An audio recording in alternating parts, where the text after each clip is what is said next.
I had this crazy weird vision about residual income and building passive income streams last night that I want to share with you.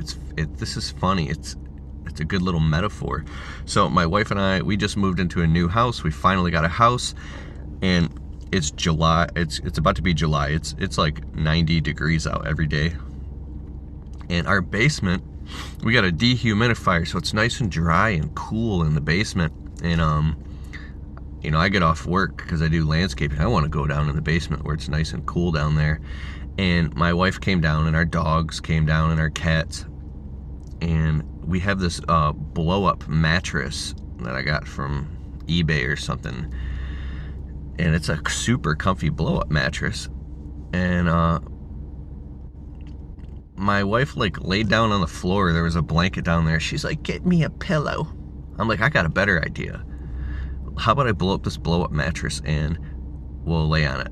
So I blew up this whole blow-up mattress, and she went to lay on it, but I noticed it had this little tiny, at the opening, like a pinhole leak, and it was going psss. So we laid on the mattress in the basement, and we put a blanket over us, and the dogs were laying with it. It was like a cool little cozy time, and it was nice and dim down there, and but it was like I could hear very faintly as we were laying on the mattress. And after about 20 minutes, the mattress had deflated by 30%. We started to sag down. And what I did was I got up off the mattress, and I crawled over to the thing, and I put my mouth on it when I went, and I did it 20 times until I was spinning and out of breath. You know how you get the butterflies when you're too much oxygen? And her and the dogs were on the blow-up mattress, and it made me think of the Titanic movie where Leonardo DiCaprio at the end, he's in the freezing water and he's dying, but he's there's no room on the raft for him. And I imagine that I was in the water, hang with me here, and there's the blow-up mattress, and my wife and dogs, my family, are on the mattress, and I'm in the water, and they're floating. And not only am I pedaling them to safety by pushing the mattress, but there's no room for me, and on top of me suffocating swimming, I still have to keep blowing up that mattress so they don't deflate, and it doesn't work. So I blew up the mattress, and I go and I lay on it again for another 15 minutes, and then I had to get off and keep waking up and blowing up the mattress. I'm like, this is stupid. But I was like, oh my God, I had this feeling come through me. I was like, I would do that for my family for sure. I would actually do that in real life. I would do that for them. And I felt like, oh my God, I'm doing that right now. I'm actually blowing up the mattress, and if it inflates, that's how you run out of money. You run out of income. You can't pay your bills. You end up on the street. You end up homeless. You can't feed your family. So not only do you have to lay on the mattress, you got to keep getting off and trading your time for money and blowing that thing up. And I think of it as literally as seriously as you being out in the middle of the ocean and you're blowing that thing up while swimming and freezing to keep your family alive because you love them more than yourself. And I think of how incredibly exhausting it is, because I was trying to take a nap. I had just worked 10 hours, 11 hours or whatever, and I was trying to take a nap, and I had to keep getting up and blowing up the mattress. And that was, it's exhausting. And then I thought of well, what if I had a motor that was a pump that was generating air, and it was just non-stop? Residual passive income, a systematized generating system that was blowing the air. You could say just plug the hole, right? Of course you want to plug the hole. I totally get that. But then I could just lay on the mattress all day or do whatever, because I'm not even worried, because I have multiple streams of income that are keeping that mattress blown up, or keeping yourself from your cash reserves depleting. And I was like, oh, that's why you want to work your butt off and not only, generate income, but they say success comes in what you do after 40 hours. So 40 hours a week hopefully covers your bills.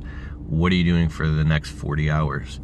If you work 80 hours a week and you build your side hustle, you invest in real estate or some type of business that eventually can start to throw off passive income that starts to get taken care of. And I think if you don't inflate your lifestyle and you keep reinvesting, and at some point, whether it takes 10 or 15 or 20 years or maybe 5 years, I don't know how long it takes, you can stabilize and get it to the point where now you've built machines or systems or passive income streams to where you have multiple mattresses with, and then you're replacing your physical body that does all the physical labor to make the money with some type of system that's generating the money for you, so you can stop working and become job optional if you choose.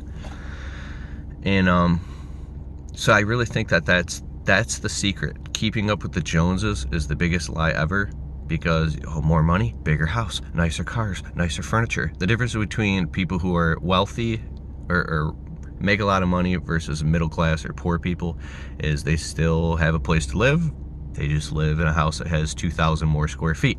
They drive cars, but except the people who have a lot more money, their car has a Mercedes or a BMW emblem on it.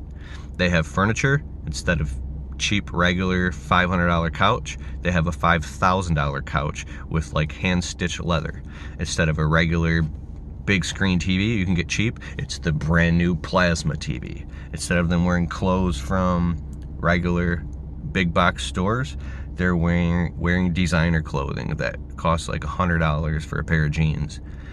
Everything that they do is the same exact thing. And when they eat out, instead of eating out at the Coney Island or the diner down the street, they're going out to the fancy restaurant and dropping $100 and buying expensive alcohol. Instead of cheap sunglasses for $10, they're wearing designer glasses for $100. Instead of, everything that they do is the same thing, but it's more inflated because they make more money. So I was thinking, what if you can keep your income, your lifestyle, and you spend like you live middle class, but you keep taking that money that you're making and you keep investing it and saving it and creating a hedge against inflation. It's called the wedge. Brian Tracy talked about that. If you can drive a wedge between your income and expenses over time, it gets farther and farther and farther apart. And I know it takes quite a chunk of money to start investing in real estate. I want to do that within a couple years. I got a buddy, he's like, as soon as you get an extra 10 grand specifically for an Airbnb, we got to get into Airbnb, right? And to just take 10 grand and slap it on an Airbnb, I don't know if I want to do that right now. But I just bought some Bitcoin last night. Bitcoin's going up, hey. But yeah, I think that's really, really fascinating. If you can live like you're middle class, but you make money like you're high class and you save it and invest it, because, hopefully 20, 30, 40, 50 years is going to go by anyways. Do you know anybody who's literally in their 60s and they're still working their butts off 50 hours a week to pay for their mortgage and pay for everything, and they're still working like that?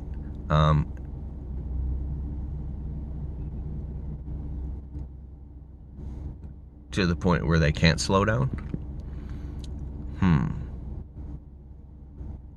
Very, very, very tempting along the way, because we want to feel good. We want to feel successful, like we have something to show for all of our hard work, something materialistic. A lot to consider. I learned this stuff from Robert Kiyosaki's Increase Your Financial IQ book. You can get it on audible.com, on Robert Kiyosaki's Cash Flow Quadrant. All the Kiyosaki books and all of his books are just incredible. I love listening to them, and they've allowed me to create, I have 14 different streams of income, and 12 of them are residual. 10 of them are residual, through online courses, and I sell ebooks and audiobooks and get money from YouTube and have brand deals and stuff like that. So it's blown my mind and changed my life, how I've been able to generate money, quote unquote, while I sleep. And it's not completely passive, because if I stop doing it, it will stop, but it's more like, it's like partly like residual. Like you do the work and then it has like a fade to it. It keeps coming in. I wrote and published a couple books, and I'm writing my third book now, which is taking forever. a couple years ago, and I've made 60 grand off my books that I've written or more. And I get royalty checks every single month, month in, month out, month in, month out. People keep buying my books, whether they're buying them on audible.com, or they're buying my paperback books, or they're buying my book on Kindle, or they're buying the ebook from my website. I never believed that stuff could work for me. I was like, oh, that's played out. It's not going to work. No one's going to buy my ebook. And lo and behold, every few hours, all day, every day, I get notifications on my phone, or I wake up in the morning that people are buying my stuff while I'm sleeping, and it's given me a taste of residual income. So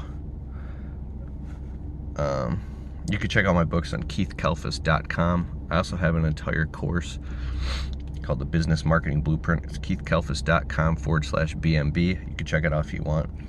And not only that, as far as marketing, this is a whole nother video. I'm going too deep here. Yeah, I'm gonna just stop here, man. If you want to hear more about that type of stuff, let me know in the comments below. I just want to share my thoughts, and I hope you're doing well. Hit the subscribe button, and remember, keep blowing up the mattress. How long can you keep doing that? Later.